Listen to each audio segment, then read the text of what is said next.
안녕하세요. AI와 함께 미래 기술과 투자 아이디어를 탐색하는 너디아 오라클 리서치의 연구원 엘리입니다. 안녕하세요.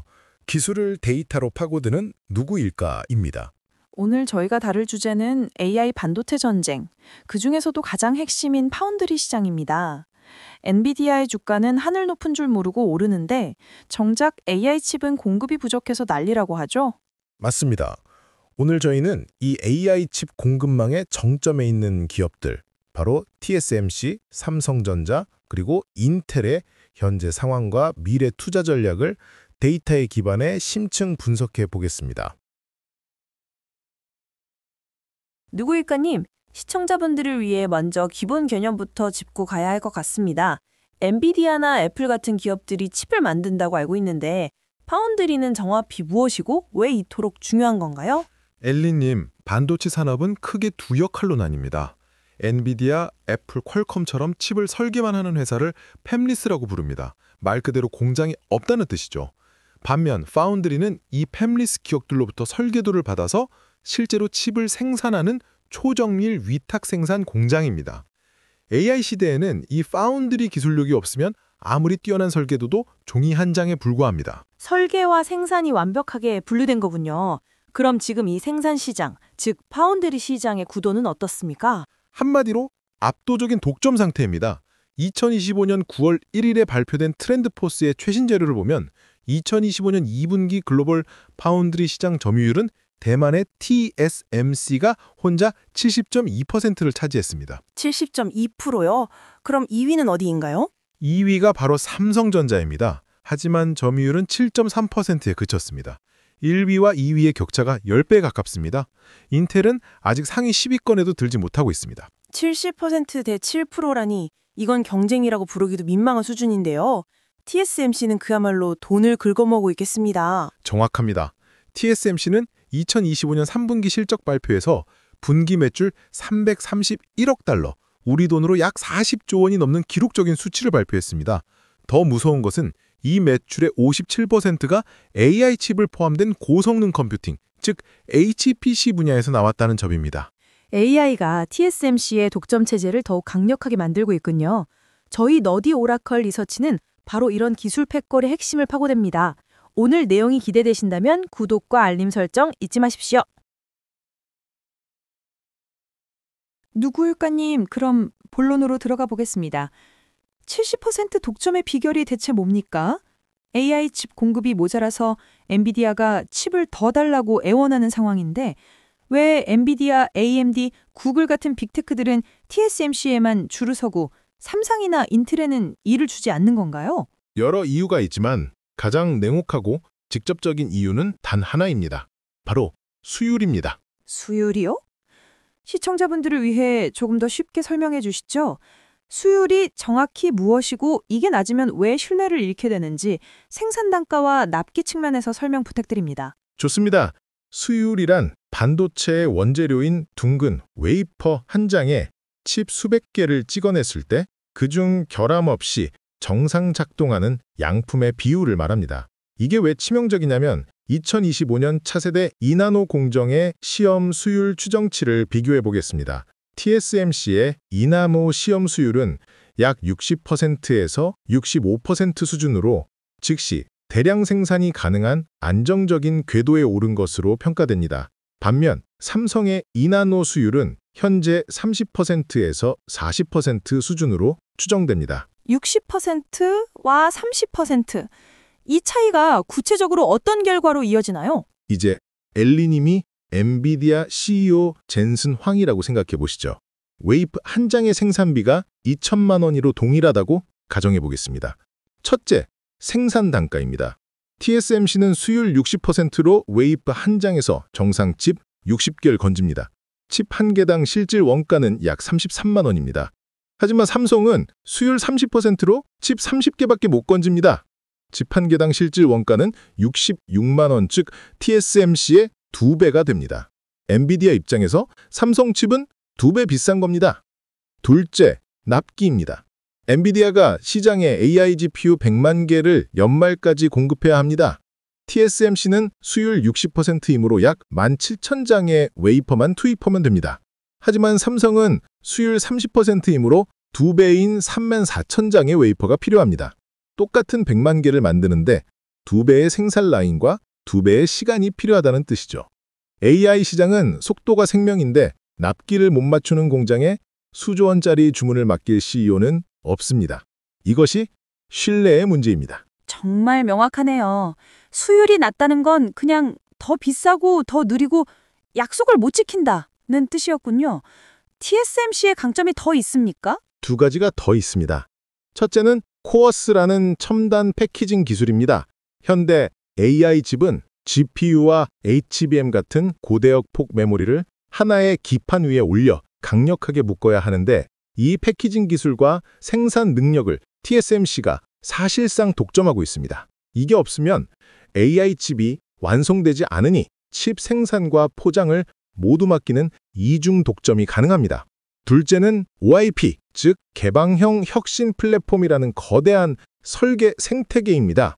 팹리스 고객사들이 처음부터 TSMC 공정에 100% 최적화된 설계 툴과 검증된 설계의 자산을 사용하게 합니다.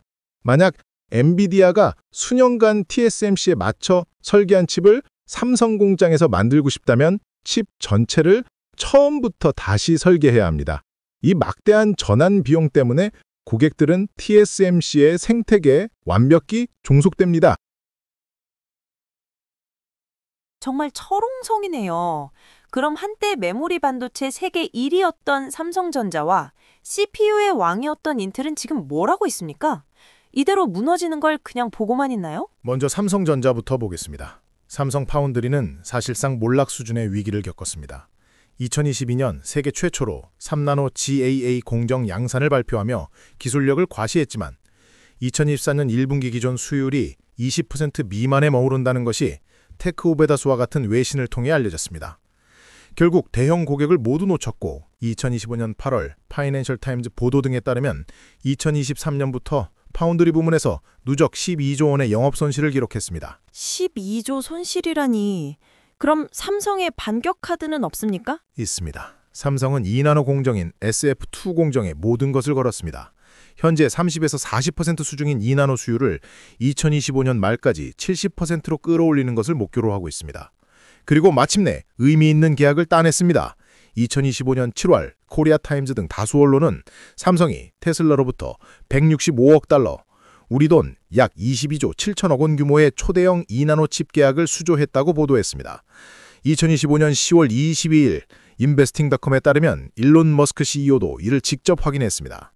또 하나는 삼성만의 비대칭 무기인 턴키 솔루션입니다. 삼성은 HBM 같은 고대역폭 메모리 시장의 절대 강자죠.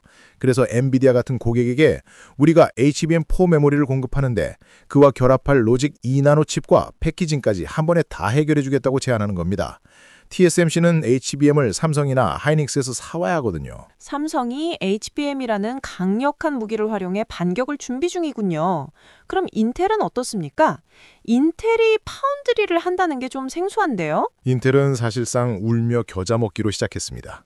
CTU의 왕이었지만 지금은 자기 칩 일부도 TSMC에 맡길 정도니까요. IDM 2.0 전략을 선언하며 파운드리에 재진출했지만 2023년에만 파운드리 사업부에서 70억 달러, 약 9조 원의 막대한 운영 손실을 기록했습니다. 70억 달러 손실에 시장 점유율은 사실상 0%. 그런데도 저희가 굳이 인텔을 TSMC, 삼성과 함께 다루는 이유가 있나요? 매우 중요한 이유가 두 가지 있습니다. 첫째, 미국 정부입니다. 미국은 반도체 핵심 공급망이 대만에 몰려있는 것을 심각한 국가안보 위협으로 봅니다.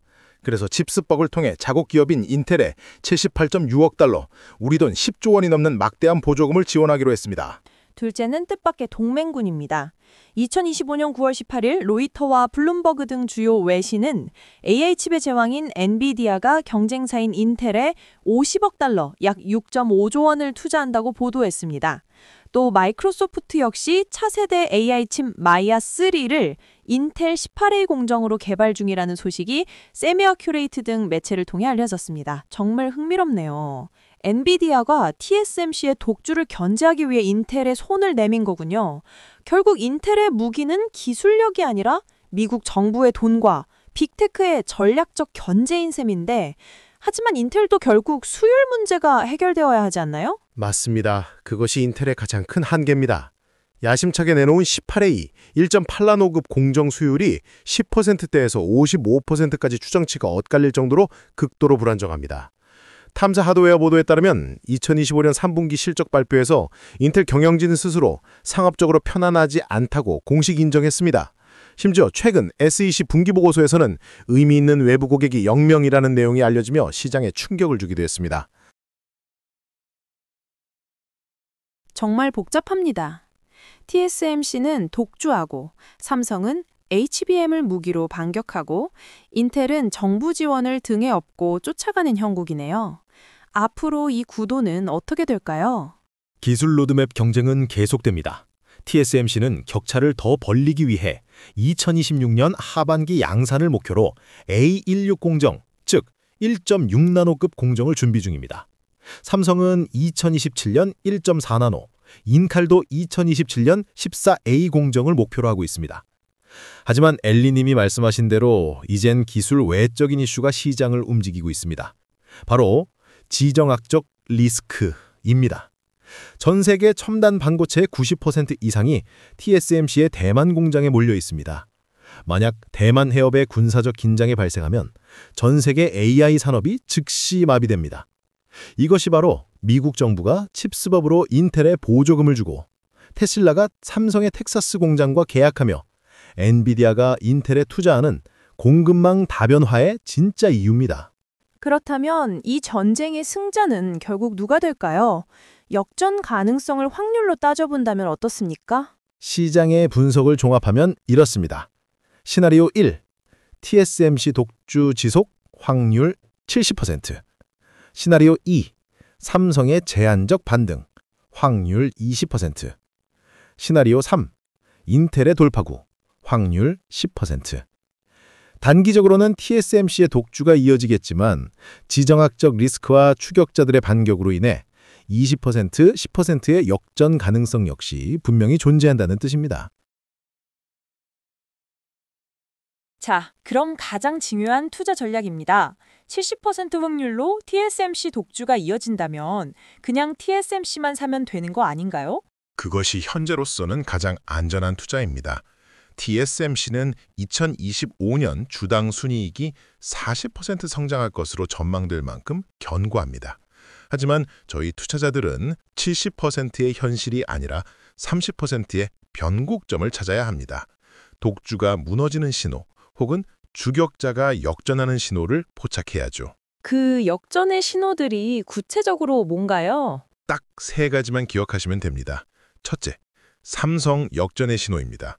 삼성이 2나노 수율 70%를 달성했다는 신뢰할 만한 시장 기관의 뉴스가 나오거나 과거 수율 문제로 삼성을 떠났던 퀄컴이 차세대 플래그십 칩을 다시 삼성에 맡긴다는 공식 발표가 나오는 것입니다. 둘째, 인텔 부활의 신호입니다. 18A 공정으로 엔비디아, AMD, 퀄컴 중 한 곳이라도 의미 있는 대량 생산 계약을 공식 발표하는 것입니다. 마이크로소프트 한 곳만으로는 부족합니다.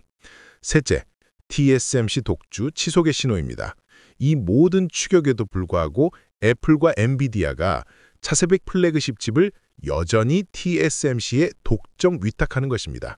신호는 알겠습니다. 그럼 투자자들은 이 기업들을 직접 사야 할까요? 아니면 ETF 같은 상품으로 위험을 분산하는 게 나을까요? 엘리님, 아주 좋은 지적입니다. 이 산업은 변동성이 크기 때문에 전략이 필요합니다. 직접 투자를 하신다면 TSMC, 티커 TSM은 가장 안전한 핵심 자산입니다. 반면 삼성전자나 인텔, 티커 INTC는 현재 고위험, 고수익의 턴어라운드 주식입니다. 앞서 말씀드린 역전의 신호에 배팅하는 것이죠.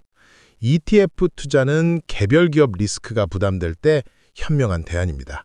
미국 시장에는 대표적으로 SMH, 즉 벤액 반도체 ETF와 SOXX, 즉 iShares 반도체 ETF가 있습니다. ETF닷컴과 같은 펀드 정보 사이트에 따르면 2025년 11월 기준 SMH의 운용 자산은 약 372억 달러, SOXX는 약 168억 달러 수준입니다. 이 ETF들은 TSMC, 엔비디아, AMD, 브로드컴 등 산업 전반에 골고루 분산 투자합니다. 좋은 정보입니다. 그런데 방금 말씀 주신 SMH와 SOXX는 미국 시장에 상장된 ETF인데요. 국내 투자자들이 원화로 더 쉽게 투자할 수 있는 상품은 없을까요? 물론 있습니다. 국내 시장에는 원화로 직접 투자 가능한 상품도 있습니다. 대표적으로 타이거 TSMC 파운드리 밸류체인 ETF가 있습니다. 종목 코드는 453950입니다. 이 상품은 그름 그대로 TSMC 본체뿐만 아니라 ASML 홀딩즈나 램 리서치처럼 TSMC의 핵심 장비 및 소재 협력사들, 즉 밸류체인 전체에 함께 분산 투자하는 특징이 있습니다. 아, TSMC와 그 협력사들까지 한 번에 담는 상품이군요. 이것도 훌륭한 대안이 될 수 있겠습니다. 그럼 엘리의 투자 의견을 정리하겠습니다. TSMC, 티커 TSM은 포트폴리오의 핵심 자산으로 적극 매수입니다. 70%의 압도적인 시장 점유율은 단기적인 지정학적 리스크보다 강력한 경제적 해자입니다. 삼성전자 종목 코드 0년5930은 관망 및 분할 매수입니다. 165억 달러 테슬라 계약은 매우 긍정적이지만 2나노 수율 70% 달성이라는 기술적 신호가 확인되기 전까지는 고위험 자산입니다. 인텔, 티커 INTC는 투자 유의입니다. 엔비디아의 50억 달러 투자 등 호재가 있지만 의미 있는 외부 고객 0명이라는 현실과 70억 달러의 막대한 손실은 이 투자가 기술력이 아니라 정치적 배팅에 가깝다는 것을 보여줍니다.